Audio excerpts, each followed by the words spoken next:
Hello tout le monde, pour toutes ceux et celles qui ne me connaissent pas encore, étant donné que je suis aujourd'hui sur la chaîne de Tiana, je suis Lou Gasquet et j'ai une chaîne YouTube donc, où je donne des conseils notamment pour les étudiants dans les back to school, notamment sur la dyslexie, les méthodes d'apprentissage.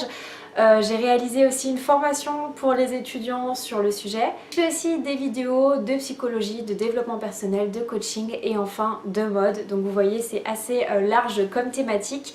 Et d'ailleurs, donc cette semaine, il y aura une vidéo de Tiana sur ma chaîne. Donc je vous invite à aller voir en barre d'infos. Je pense que Tiana va mettre le nom de ma chaîne, mais sinon je la mettrai juste ici pour aller...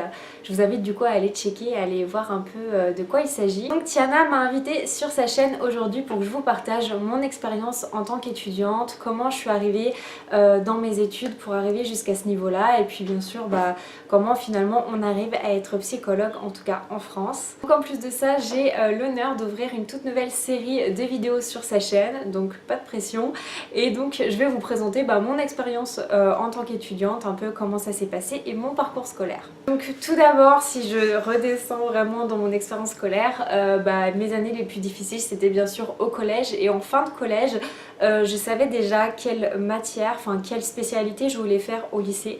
Je voulais à tout prix faire ST2S, donc c'est sciences sanitaires et sociales.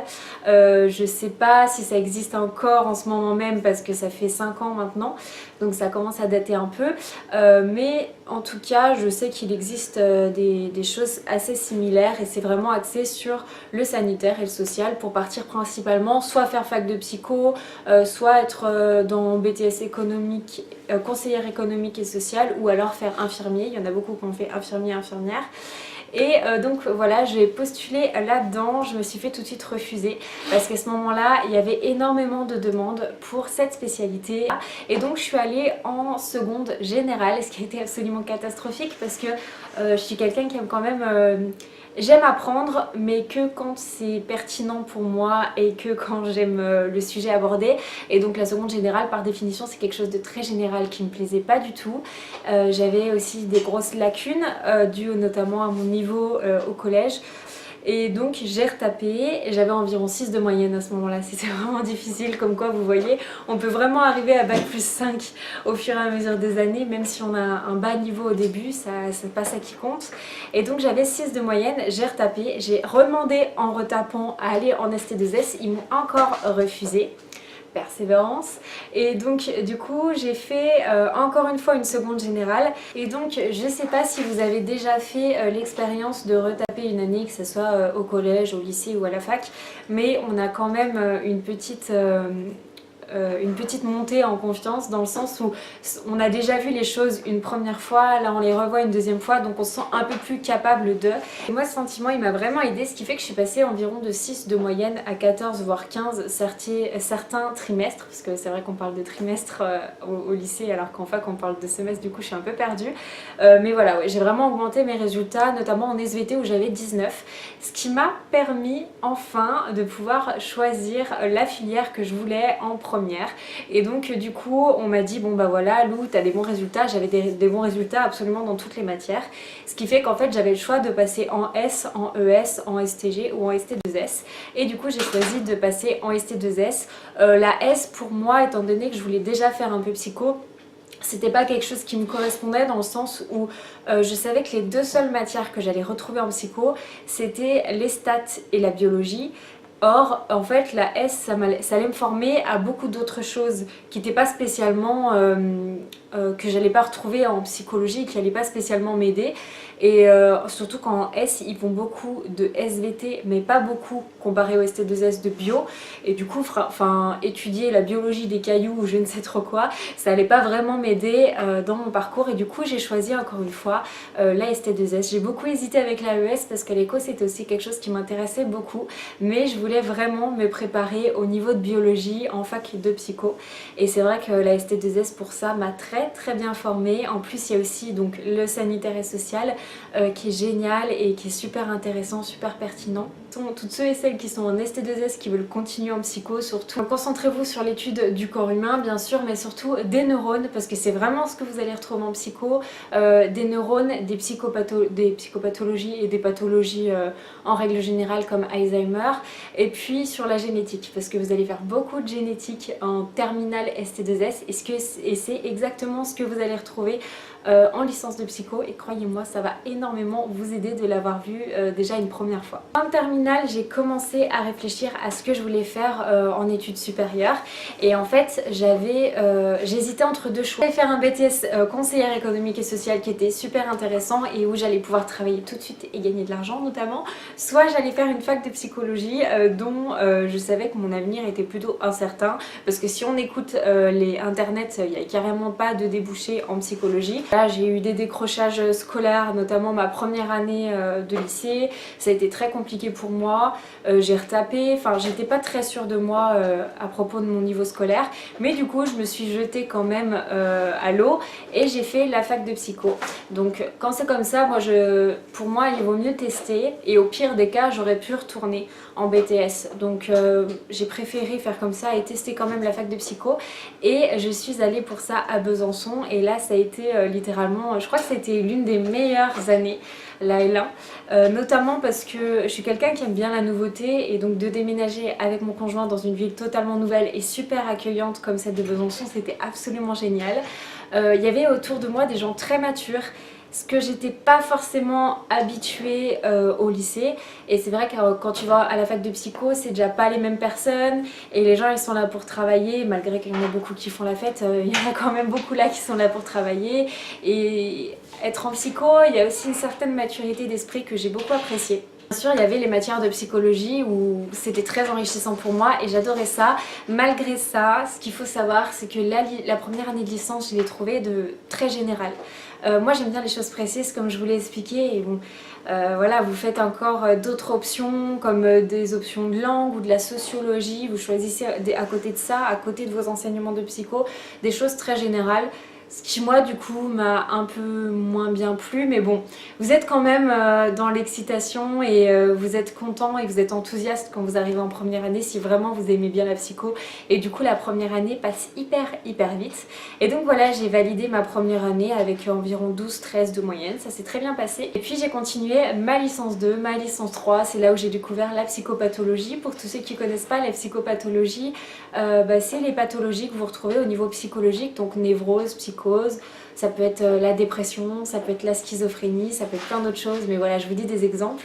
Et j'ai vraiment adoré cette discipline-là, enfin ce domaine-là de la psychologie. Aussi la psychologie du travail que j'ai absolument adoré. On a fait aussi à Besançon, et ça on a beaucoup de chance pour ça, je sais pas si c'est le cas actuellement parce que du coup j'ai quitté Besançon depuis assez longtemps, mais on faisait beaucoup d'entretiens, de simulations d'entretien, donc vous voyez on était vraiment dans un aspect pratique et ça j'ai absolument adoré, et les profs étaient géniaux. Je sais pas s'ils ont changé depuis le temps, mais les profs étaient absolument géniaux et c'était une très bonne expérience. Après tout ça, il a fallu que je choisisse un master parce que j'avais une bonne moyenne et que du coup j'ai pu passer en master. Et du coup il a fallu que je choisisse un master. Je voulais aller en psychologie du travail tout en gardant des options de psychologie clinique et de psychopatho parce que j'adore ça.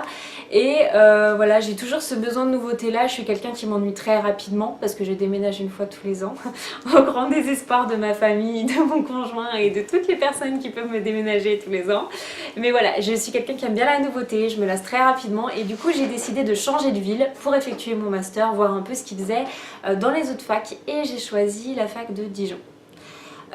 Si je le dis comme ça, c'est que ça n'a pas été une très bonne expérience pour moi, ça n'a pas été du tout l'année la plus enrichissante, ça a été l'année même la moins enrichissante. Et en fait, bon, après chacun ses goûts, chacun ses appétences, mais c'est vrai que Dijon c'est très orienté recherche, et j'ai trouvé le niveau très bon et très pertinent, très intéressant au niveau de la neurologie, de la neuropsycho, et au niveau des statistiques, voilà, et tout ce qui était recherche. Mais sinon au niveau de la pratique du psychologue praticien, j'ai trouvé ça, le niveau était pour moi beaucoup moins complexe celui que j'avais eu en licence à Besançon, donc j'ai trouvé qu'il y avait un gros retard. Notamment j'avais pris l'option psychologie clinique et psychopathologie, et j'ai été très déçue parce que je suis quelqu'un, j'adore ces matières là, et en fait le niveau de master 1 à Dijon en psychologie clinique et en psychopathologie, c'était le même niveau que j'avais eu en licence 2 de psychologie, quoi. Je voyais les mêmes choses que j'avais vues en licence 2. Donc il y avait 2 ans de retard et je me suis énormément ennuyée. Et en plus de ça, c'était très axé recherche parce que moi je suis allée en psychologie du travail. Et en fait, les examens de psychologie du travail étaient très orientés recherche, ce qui faisait qu'en fait toute l'année on travaillait sur des recherches, des dossiers de recherche en fait. Ce qui, pour quelqu'un qui veut être praticien, qui veut être professionnel, c'est pas hyper enrichissant. Et voilà, j'ai pas appris énormément de choses. En plus de ça, au niveau personnel, c'était pas une année top. Et je faisais les allers-retours Besançon-Dijon, ce qui me fatiguait beaucoup. C'est pour ça que je vous dis que il faut nuancer mes propos. Là, je vous fais part de mon expérience, mais la fac de Dijon a plu à beaucoup de monde. Donc, il n'y a pas de raison que ça vous plaise pas à vous. Mais voilà, en tout cas, moi, pour moi c'était pas favorable et c'était pas épanouissant, c'était pas la meilleure année. Et donc en plus de ça, j'ai commencé à travailler 24 heures en plus de mes études et je faisais un stage. Le stage était juste génial. Donc voilà, je prenais un peu moins de temps pour mes cours, j'y allais essentiellement pour mon mémoire, quelques matières qui m'intéressaient, mais sinon j'y allais pas plus que ça parce que je perdais beaucoup de temps et pour moi c'était pas spécialement enrichissant. Et donc je me suis beaucoup investie sur mon mémoire, j'ai fait un gros mémoire de recherche, j'ai fait 3 recherches différentes en un mémoire. C'est ce qui m'a permis d'avoir une très bonne note. Donc j'ai eu 19 à mon mémoire, c'est ce qui m'a permis aussi de passer la sélection aussi aisément dans quasi toutes les facs que j'avais demandé. Énormément de temps et à côté de ça j'ai fait un stage en bilan de compétences à Besançon au cabinet Résolience. Donc c'est un métier que j'ai adoré, ça a été une activité que j'ai adoré faire et ça m'a vraiment beaucoup plu et c'est ce qui m'a boosté pour continuer mes études malgré que cette année-là elle a été très difficile. Du coup après j'ai fait face à la sélection de Master 1 à Master 2 parce que en fait cette année-là les sélections en psychologie se sont faites d'un coup, on nous a dit ça en à peu près 3 mois et donc on avait la sélection du M1 au M2 mais maintenant les nouveaux étudiants ont la sélection de la L3 au M1. Et donc j'ai fait ma demande au Master 2 de psychologie du travail et des organisations à Besançon dans lequel j'ai été prise et juste après j'ai fait ma demande à Paris-Nanterre donc au Master 2 de psychologie de l'orientation, de l'évaluation et du conseil et j'ai été prise aux 2. Et donc j'ai choisi Nanterre et j'ai déménagé sur Paris. Alors là maintenant je vais vous parler de mon M2 à Nanterre parce que c'est une formation vraiment dont je veux vous faire part de mon expérience parce que pour ma part elle a été très enrichissante et elle est géniale et d'ailleurs je ne l'ai pas encore terminée là à l'heure où je vous parle. Mais ça sera bientôt le cas et voilà je voulais vraiment vous la partager. Donc en fait ce qu'il faut savoir c'est qu'en psychologie il y a énormément de domaines. C'est vrai qu'on voit plus la clinique quand on connaît pas trop ce que c'est que la psychologie mais le domaine de la psychologie du travail, du conseil, de l'évolution professionnelle c'est absolument génial et c'est très enrichissant pour ma part, j'adore ça et donc je suis allée de ce côté là. Donc avec ce master on peut faire plein de choses hein. On peut travailler dans l'orientation donc on peut aller dans des cabinets pour faire psychologue de l'orientation, donc plus dans le privé. On peut aussi aller dans le public. On peut travailler dans des bilans, faire des bilans de compétences à des gens. On peut travailler aussi dans le conseil en évolution professionnelle. On peut travailler aussi dans le conseil tout court. Ou juste dans l'évaluation plus du côté RH et donc dans le côté recrutement et donc on peut faire énormément de choses avec ce master et en fait bon déjà les 2 responsables de formation donc les 2 Isabelle Soidet et Isabelle Aulry sont absolument géniales et elles sont très présentes avec nous et elles nous aident à passer tous les caps de la formation. En plus de ça on est formé vraiment à Nanterre au niveau pratique, c'est à dire que quand on sort on a plein d'outils pour être de bons praticiens. Là notamment cette année on a 4 formations à des tests psychologiques, donc des tests d'intérêt pour évaluer un peu, apprécier les intérêts, les appétences que peuvent avoir les individus. On est aussi formé à des tests de personnalité, donc on peut utiliser à la fois pour les personnes en orientation mais à la fois pour le recrutement ou pour des coachings professionnels ou pour du bilan de compétences.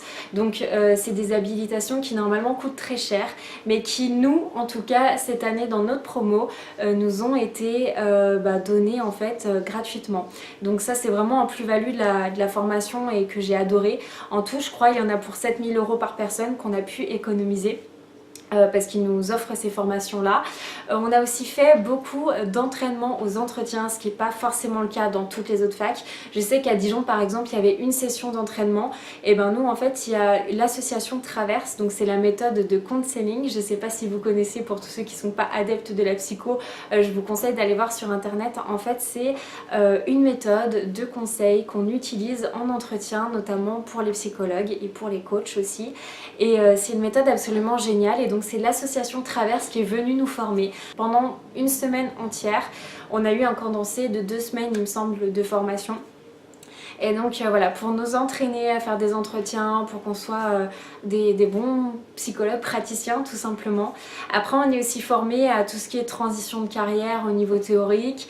Et donc cette année je fais mon stage en tant que conseillère en reprise d'études à l'université de la Sorbonne Nouvelle. Donc en fait j'accueille les personnes, je les conseille et je les oriente, les personnes qui sont en reprise d'études en fait, parce que c'est très compliqué au niveau psychologique, il n'y a pas forcément le soutien de la famille, c'est compliqué au niveau de la gestion du temps parce que généralement c'est des personnes qui ont des enfants, elles sont sorties du système universitaire, du système scolaire, donc il faut réapprendre, à retrouver des bonnes méthodes pour être efficace et travailler voilà, efficacement. À la fois il faut garder un bon équilibre vie professionnelle, vie perso et puis vie étudiante. Donc moi je suis là pour les accueillir, les conseiller, les orienter et surtout pour avoir voilà, pour qu'ils aient un soutien psychologique. Et donc voilà, j'espère que ça vous a plu. Si vous avez des questions, n'hésitez pas à me laisser en commentaire, je viendrai checker régulièrement pour répondre à vos commentaires. Et donc voilà, je vous remercie d'avance d'avoir regardé cette vidéo, de mettre votre avis en commentaire et puis voilà, prenez soin de vous et on se revoit peut-être très bientôt.